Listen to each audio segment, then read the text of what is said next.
Bonjour, on continue avec les 12 règles de Wesley concernant les prédicateurs, les auxiliaires, les helpers, les aides.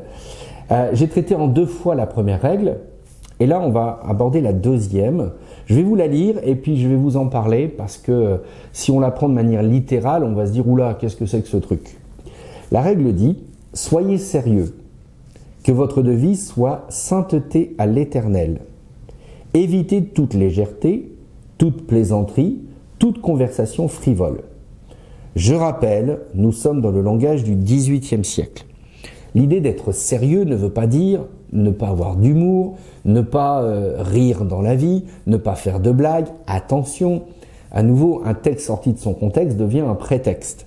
Donc, soyez sérieux, ça veut simplement dire prenez au sérieux votre appel de chrétien.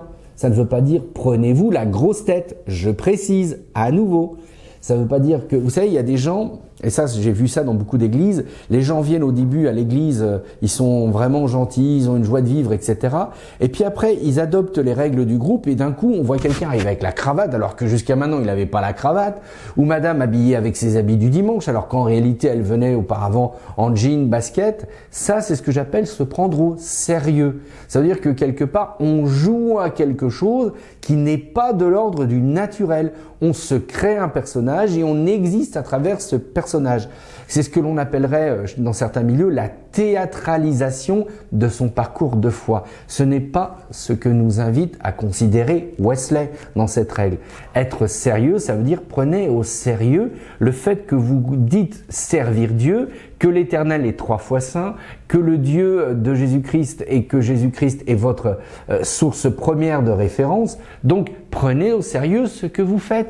Prenez au sérieux vos engagements, votre appel de chrétien. Et là, je renvoie à l'idée du sacerdoce universel des croyants. Et donc, suite à ça, évitez toute légèreté, toute plaisanterie, toute conversation frivole qui pourrait vous amener à ne plus considérer sérieusement votre appel de chrétien. Ça n'a rien à voir avec l'idée de vivre avec un espèce de rôle que l'on s'accapare et qui n'est pas juste. Donc voilà, c'est vraiment la chose que je veux dire et qui est vraiment importante. Je suis le premier à aimer l'humour, je suis le premier à aimer la vie, à aimer les blagues. Et Dieu sait quand je suis en famille combien on rigole et comment on passe de bons temps. Et même quand je suis en paroisse et que je prêche, il y a un temps pour chaque chose. Il y a un temps pour être sérieux parce qu'on est là et puis il y a un temps pour se détendre, etc. Mais ça ne veut pas dire qu'on ne peut pas être sérieux dans son appel de chrétien. Et ça, c'est très important de l'entendre et de le recevoir encore pour nous ce matin. Alors, qu'est-ce que j'en retire pour aujourd'hui? J'en retire une chose extrêmement simple. Ne jouons jamais aux chrétiens sérieux. Ne créons pas un rôle, ne créons pas de la théâtralisation de notre foi. Incarnons un message et incarnons-le sérieusement.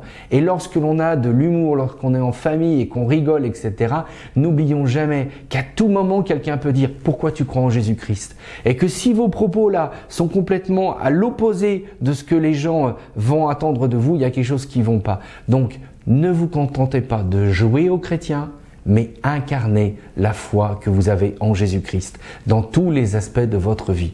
Alors oui, Wesley, pour moi, il est plus que jamais d'actualité. Je vous laisse avec ça, bonne journée et à demain.